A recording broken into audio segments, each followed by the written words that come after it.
¿Qué tal? Buenas tardes. Soy el profesor Iván Lascano. En esta ocasión vamos a hablar del bienestar social para el proyecto de la A a la Z de la Cátedra Francisco I. Madero. Para ello haremos una revisión en 5 grandes apartados. El primero constará de un análisis conceptual, el segundo de una revisión de la evolución histórica de la atención al bienestar social. El tercero, un análisis de algunos de los enfoques que se utilizan en la actualidad para concebir este fenómeno. En cuarto lugar, pasaremos a la dinámica de la medición y evaluación de la pobreza y el desarrollo social en México. Y finalmente cerraremos con algunos retos hacia el futuro. Bueno, en primer lugar, el concepto del bienestar social es un concepto complejo, ha tenido distintas concepciones y por otro lado, cabe señalar que no es para nada algo novedoso, digamos, propio de este siglo, sino que tiene algunos antecedentes en el pasado. En términos generales, podríamos decir que el bienestar social está asociado o relacionado con la satisfacción de las necesidades, pero estas necesidades vistas desde una perspectiva del agregado colectivo, a diferencia de lo que podría ser estrictamente el bienestar individual.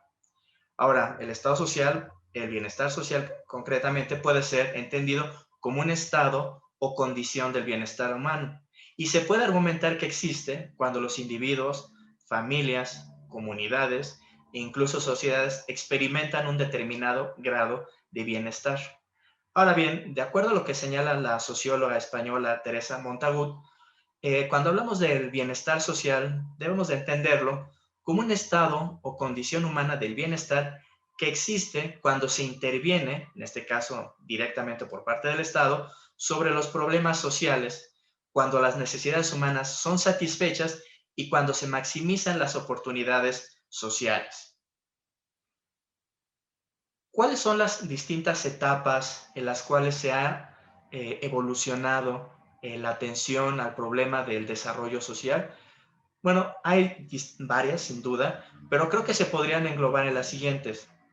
La primera tiene que ver en cómo se atendía el desarrollo y la atención a la pobreza en el feudalismo, sobre todo en la última etapa de la Edad Media, a partir de un criterio de relación de vasallaje y de protección. El segundo es el del cameralismo y la ciencia de la policía como uno de los antecedentes de la administración pública y de las ciencias del Estado. Después, una siguiente etapa sería la que se desarrolla por el liberalismo, específicamente su vertiente británica. Luego tendríamos una de las etapas más importantes que para muchos es el antecedente moderno, que es la seguridad social en la Alemania, en el Segundo Imperio, específicamente bajo Guillermo I y Otto von Bismarck.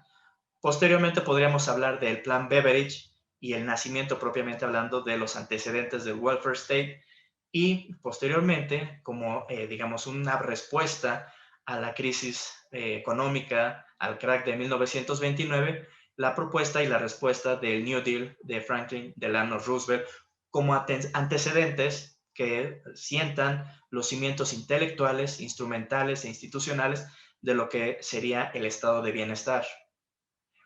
Bueno, lo primero que señalaríamos es que dentro del feudalismo habría que entender lo que la relación feudal se convirtió en el componente clave del sistema de gobierno en la mayor parte de Europa. Y casos ejemplares o que llevan a máximo desarrollo estos, el caso de Alemania y Francia. El feudalismo se transformó en una red de relaciones interpersonales a ser la principal estructura de gobierno o en la forma en la que se organizaba la sociedad. A diferencia de otras formas de organización política que, digamos, se basan en relaciones de carácter, digamos, interpersonal, pero que no dependen, digamos, de una jerarquía que va del vértice a la base, el feudalismo se transformó, digamos, a partir de una relación personal, estrictamente personal entre los individuos, a partir de una relación de protección y obediencia. En ese sentido, el orden feudal, al hacer más difícil el gobierno unificado sobre grandes zonas, sentó las bases que lo terminarían socavando a sí mismo dando como paso al desarrollo y al crecimiento del Estado moderno. En este sentido también hay que pensar que el feudalismo supone una fragmentación del gran sistema del gobierno, que es la principal tendencia de este periodo feudal. Pero aquí la parte importante que debemos de retener de esta etapa como antecedente es que no existía como tal la noción de un bienestar social y menos aún la idea de que debería existir la responsabilidad por parte de la cabeza de la sociedad, en este caso el rey, los monarcas, de velar por el bienestar de toda la población, sino que esa relación o ese compromiso de protección por el bienestar de los individuos solo dependía a partir de una relación de vasallaje, de protección a cambio de obediencia, pero que a final de cuentas son los antecedentes sobre los cuales se van a constituir los estados modernos y que eventualmente van a dar lugar, digamos, a la relación de protección que deben de ejercer los estados de toda la población. Otro antecedente muy importante y que en ocasiones se pasa de largo es el del cameralismo y la ciencia de la policía. Ahora, hay que señalar que la ciencia de la policía no es lo que podríamos entender actualmente como esta parte del Estado encargado de preservar la seguridad pública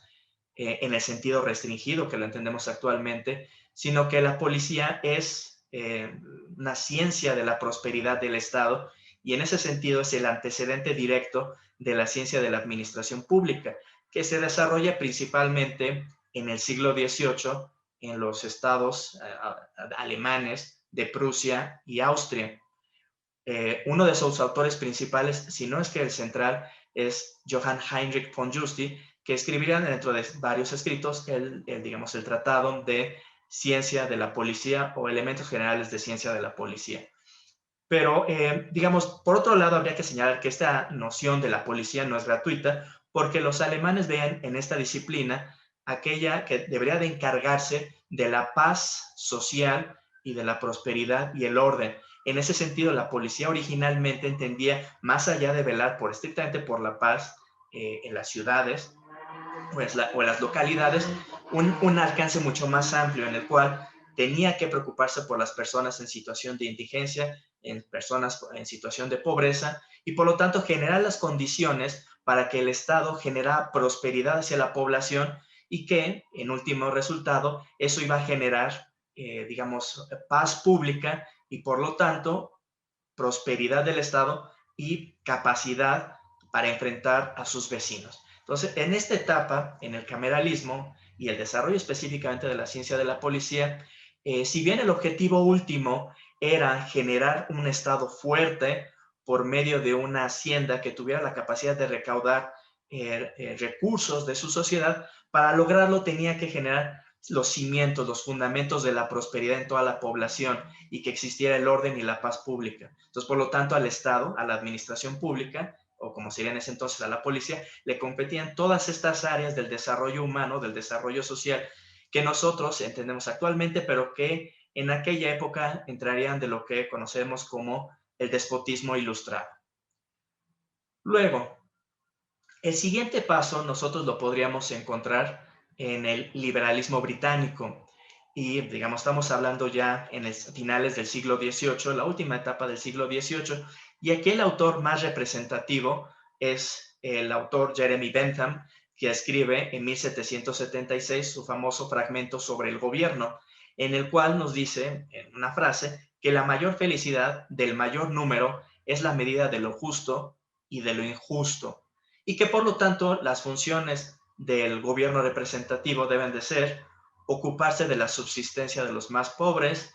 favorecer el bienestar del mayor número, procurar la seguridad de todos y acercarse o tender, orientarse hacia la igualdad en la sociedad. Además, por otro lado, Jeremy Bentham es conocido como uno de los autores principales, centrales, en la corriente filosófica que se llama el utilitarismo. Y como tal, el utilitarismo es una de las fuentes que más han aportado al desarrollo de las medidas sobre el bienestar social, porque Bentham argumentaba que el criterio que deben de tener los gobiernos es procurar la mayor felicidad del mayor número de individuos y evitar, digamos, la generación o la creación de dolor o malestar al menor número, ¿no? Evitarlo a toda costa. Digamos, ese es el criterio de utilidad o la función de utilidad a partir de la cual se va a medir qué tanto es una sociedad próspera y qué tanto se genera el bienestar. Entonces, este es uno de los antecedentes más importantes. Ahora bien, como señalaba al principio, una de las etapas más importantes en los antecedentes contemporáneos, modernos, de lo que es el bienestar social, se generó una vez más en Alemania con digamos, con el imperio alemán encabezado por Guillermo I y que tenía a su canciller Otto von Bismarck. En este contexto se desarrolló lo que se conoció en alemán como la soziale Frage o la cuestión social, es decir, como esta preocupación hacia la precarización de las condiciones sociales de los individuos producto de la industrialización. Y por lo tanto, esto también se mezcló en un contexto político con el surgimiento y el fortalecimiento de los partidos, en este caso específicamente el socialdemócrata alemán. Por lo tanto, en 1978 se aprobaron estas leyes antisocialistas en las cuales se ilegalizan al Partido Socialdemócrata. Esto se va a acompañar con una estrategia por otro lado en el cual el 17 de noviembre de 1881 el monarca Guillermo I anuncia en el Parlamento el proyecto del Estado Social, cuyo objetivo será frenar la expansión de las ideas socialistas, ya una vez que se ha prohibido al Partido Socialdemócrata, y por lo tanto generar elementos de apoyo al incorporar a la clase obrera al Estado alemán por medio de estas medidas de protección y de seguridad social.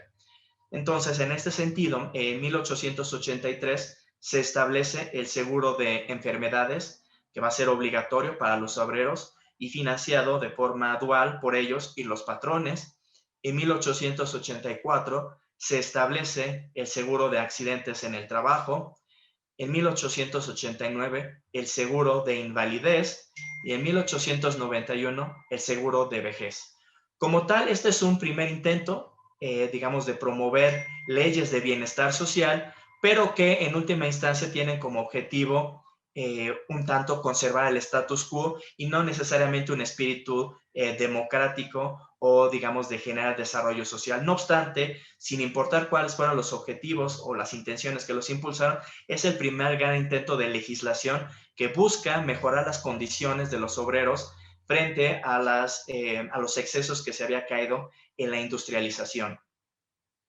Luego, en el periodo entre guerras, nosotros vamos a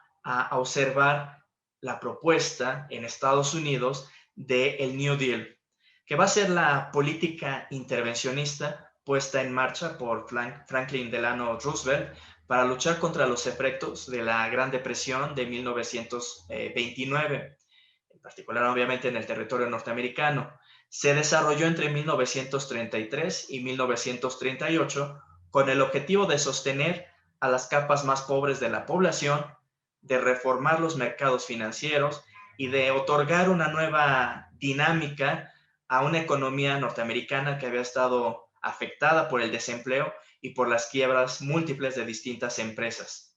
Ahora esta etapa del New Deal se genera o se ha dividido generalmente en dos etapas, y la primera es la que se desarrolla en 1933 y que son los primeros 100 días del gobierno de Roosevelt, que va a ser un criterio que va a estar presente a partir de entonces en todos los gobiernos de todo el mundo democrático que toman posesión como un primer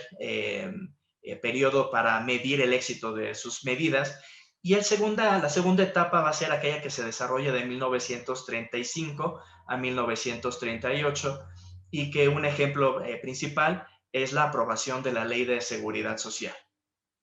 Sin duda, es uno de los intentos más importantes ya en la primera etapa del siglo XX, específicamente en el periodo entre las dos guerras, en la cual se busca promover un nuevo o generar un nuevo pacto entre el gobierno, entre el Estado y la población para enfrentar no solo los estragos que hace la industrialización en general, sino en particular los efectos más perniciosos que puede generar la economía, digamos, dejado a un laissez-faire, laissez-passer, como fue el caso de la ausencia de regulación que derivó en el crack de la economía en 1929. Ahora bien, el otro intento, que es el que podríamos nosotros dar como el antecedente directo de lo que nosotros conocemos como el estado de bienestar, es el que encuentra sus antecedentes o sus raíces en el Plan Beveridge. Este deriva de un informe que se aprobó o se firmó en 1942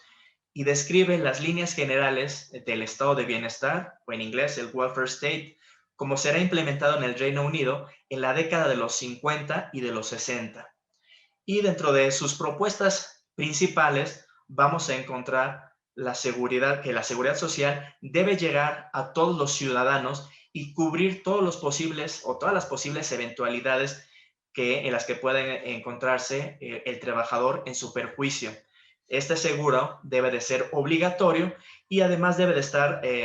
sostenido por las aportaciones de los asegurados. Este va a ser un proyecto político que va a recibir una enorme influencia de su autor, de William Beveridge. Incluso va a ser objeto tanto de críticas, obviamente por los grupos conservadores, y que también, digamos, va a ser apoyado por algunos grupos mucho más, digamos, que apoyaban más al movimiento laborista. En su momento incluso va a ser objeto de discusiones teóricas, académicas sobre los beneficios y los alcances con John Maynard Keynes, pero en última instancia va a ser un punto de referencia para la construcción del estado de bienestar, que es lo que nosotros actualmente tenemos en la mente cuando hablamos de un estado de bienestar. Se lo debemos a los británicos en particular. Bueno, en cuanto a la concepción moderna o contemporánea del desarrollo social, tenemos distintos indicadores y este ha sido el problema principal. Uno de los primeros que se ha desarrollado es el del Producto Nacional Bruto o el Producto Interno Bruto. Y este básicamente mide digamos, la cantidad de creación de riqueza en una sociedad. Y que cuando busca medirse el bienestar de los individuos, ya no a nivel del agregado colectivo, se hace un promedio y ya pasamos a hablar del PIB per cápita. Ahora, el problema de bueno, tiene varios problemas este indicador, más allá de de la utilidad que puede tener, pero uno de ellos reside en que es un promedio y por lo tanto, como sabemos, muchos países pueden generar enormes tasas de riqueza y sin embargo esta riqueza puede estar concentrada en unas pocas manos y por lo tanto el promedio que se genera per cápita puede ser engañoso. El otro problema, digamos, central que podríamos indicar es que este indicador está construido principalmente a partir de la renta que obtienen los distintos individuos. Es decir, es estrictamente basado en criterios materiales o económicos. Por lo tanto, distintos autores en distintas escuelas han criticado sus limitaciones para poder cuantificar o indagar en otros ámbitos de la existencia humana y por lo tanto uno de los índices más importantes que se han desarrollado como respuesta a esta crítica al PIB es el índice del desarrollo humano que ha sido propuesto por el Programa de las Naciones Unidas para el Desarrollo. Y este indicador, su utilidad reside en que permite medir los logros promedios en cuanto al desarrollo humano básico en cada uno de los países, así como clasificarlos según los distintos niveles de bienestar que se puedan observar. Este índice del desarrollo humano abarca ámbitos como la expectativa o la esperanza de vida, es decir, cuántos años viven las personas en un país, el logro educativo que tiene que ver con los años que las personas pasan vinculados al sistema educativo y los distintos niveles que estos pueden avanzar y cuál es el ingreso promedio que estos obtienen. Entonces, como tal, es un índice que permite o que tiene como objetivo cuantificar el bienestar que experimentan los seres humanos en distintos ámbitos de su experiencia en la vida. Ahora bien, otro de los puntos importantes, otro de las grandes aportaciones que se ha hecho sobre el bienestar ha sido desarrollado de la mano del Premio Nobel de Economía de 2015, Angus Deaton, quien habla del gran escape del bienestar. Y su argumento principal es que básicamente dentro del siglo XIX y el siglo XX se puede observar el escape más grande de la historia de la pobreza y de la muerte. Contrario a muchas interpretaciones que se hacen a partir de las cuales se supone que el siglo XX y el siglo XXI suponen la peor etapa de la existencia humana por los altos índices de pobreza en el mundo o por los altos niveles de desigualdad. Angus Deaton sostiene que sin evitar o digamos sin negar que existen esos indicadores, si estos se observan desde una perspectiva mucho más amplia en la historia, uno se da cuenta que los seres humanos a nivel mundial, en términos generales, viven mejor hoy que lo que vivirían hace 200 o 300 años antes del desarrollo de la revolución industrial. Y esto se debe por diversos factores, además de esta misma revolución, a la ilustración y el desarrollo científico que permitió y, digamos, en términos concretos, a elementos, por ejemplo, al desarrollo de la teoría microbiana de las enfermedades. Digamos que vale la pena mencionarlo porque es algo que ahora la salud está muy afectada a nivel mundial. Entonces, el argumento principal de Angus Deaton es que el bienestar, digamos, obedece o debe de observarse a más ámbitos, en más ámbitos que el estrictamente económico, y que este, por ejemplo, puede medirse en un ámbito que es muy objetivo, como es el del bienestar físico, el de la salud. Es decir, uno puede observar específicamente cuál es la expectativa de vida que tienen los seres humanos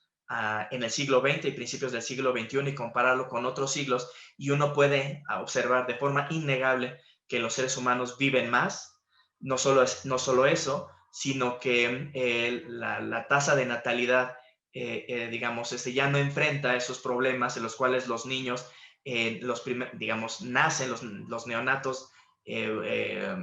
mueren inmediatamente o a los pocos años debido a enfermedades microbianas o a algún tipo de infecciones.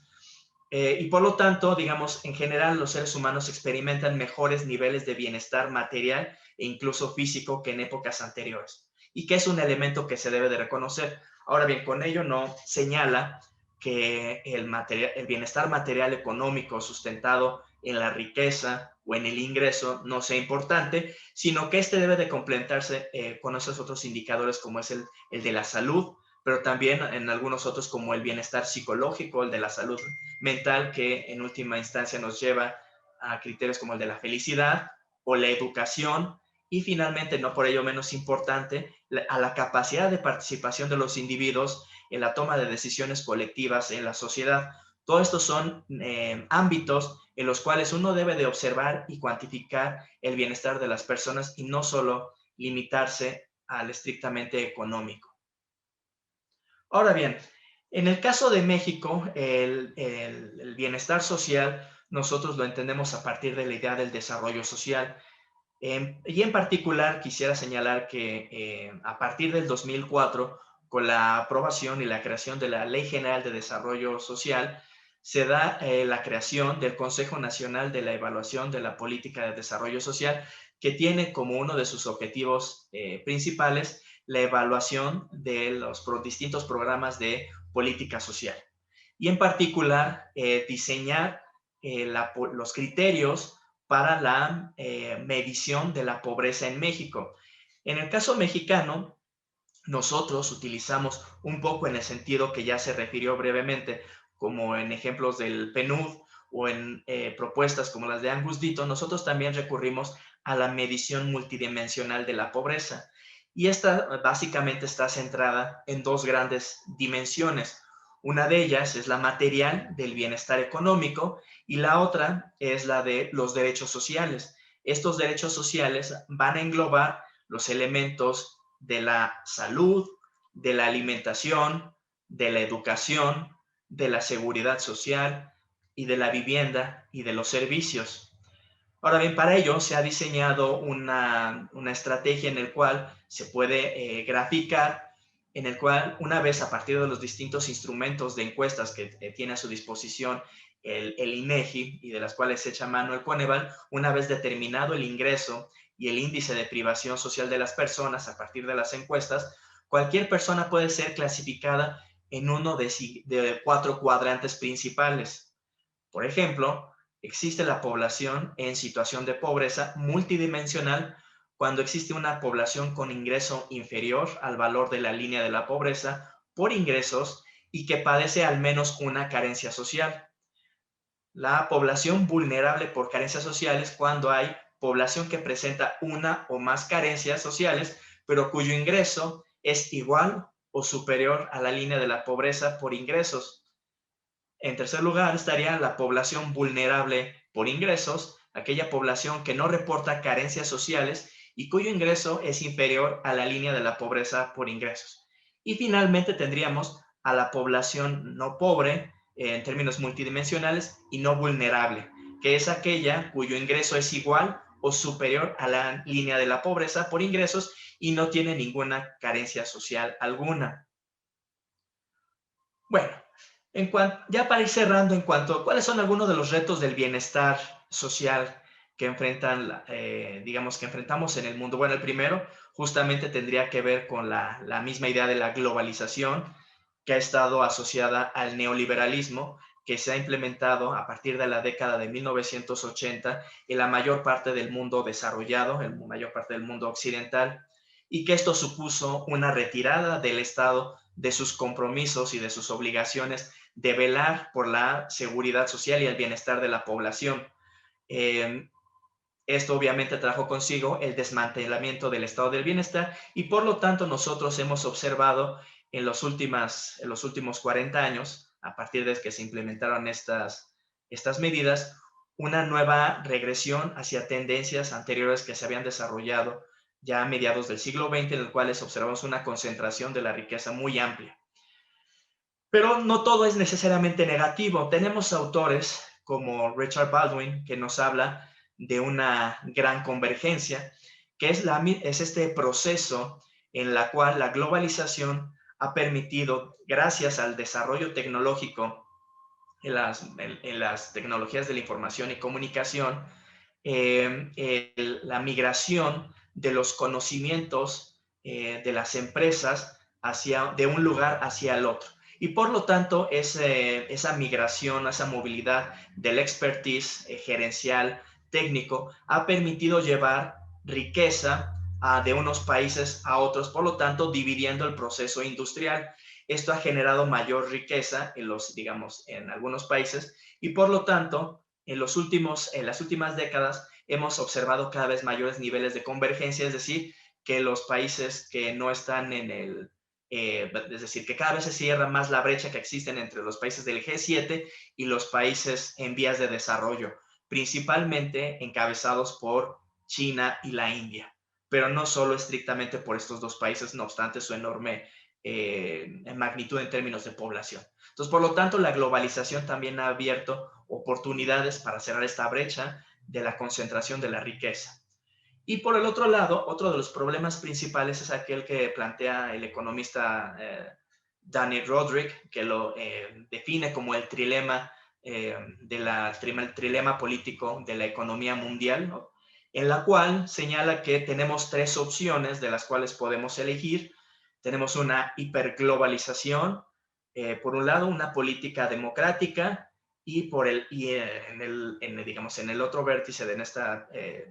este triángulo tendríamos al Estado-Nación. Entonces, si bien en un dilema solo podemos optar por una solución o por una vía, en un trilema, tal como lo plantea Danny Roderick, solo podemos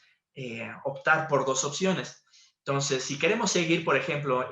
la idea del compromiso de Bretton Woods, vamos a optar por una política democrática centrada al nivel del Estado-Nación y, por lo tanto, tendríamos que renunciar a esa hiperglobalización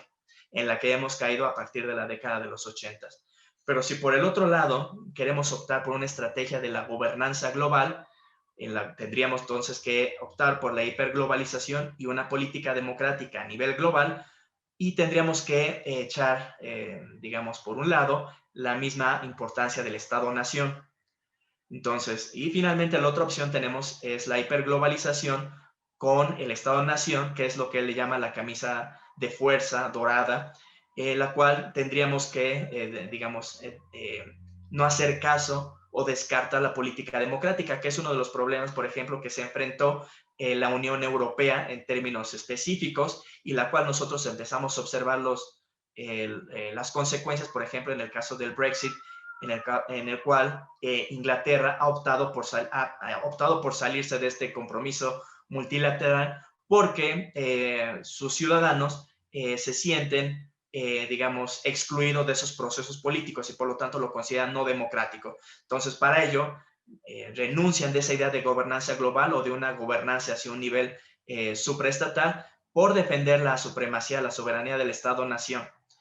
Entonces, bueno, eso va a traer como consecuencia, o más bien una de las consecuencias que nosotros vamos a observar es el surgimiento del populismo, justamente como un síntoma de las enormes masas de la población que se sienten no escuchadas, desatendidas, desprotegidas por este proceso de concentración de la riqueza que ha permitido el capitalismo en la globalización. Entonces, por lo tanto, el populismo, digamos, va a ser un síntoma en el cual cada vez mayores porciones de la población van a buscar reafirmar sus derechos en las cuales el Estado se haga cargo de sus necesidades y por lo tanto renunciar a esos compromisos globales que habían caracterizado estos últimos años. Y finalmente, otro de los retos importantes que no vamos a podernos escapar y que van a afectar de forma muy importante el bienestar social es la disrupción tecnológica que ya estamos viviendo, que es el desarrollo cada vez más exponencial de las tecnologías de la información y la comunicación, asociado también a la robotización y la automatización de los procesos industriales y al desarrollo de la inteligencia artificial. Esto es, a diferencia de etapas previas en las cuales el desplazamiento de la mano de obra obrera se concentraba en el sector industrial, en el cual cada vez robots hacen el trabajo de las personas. El desarrollo de la inteligencia artificial va a hacer que todo el sector servicios, los trabajos de cuello blanco, digamos, del sector servicio de funcionarios, etcétera, sean desplazados por estas nuevas herramientas de robotización que no son robots físicos, sino que son algoritmos y programas de software que van a hacer actividades o acciones que son repetitivas y que hasta ahora los seres humanos se encargaban de hacer. Eso va a generar un problema, obviamente, de bienestar social porque va a suponer un desplazamiento todavía mayor de la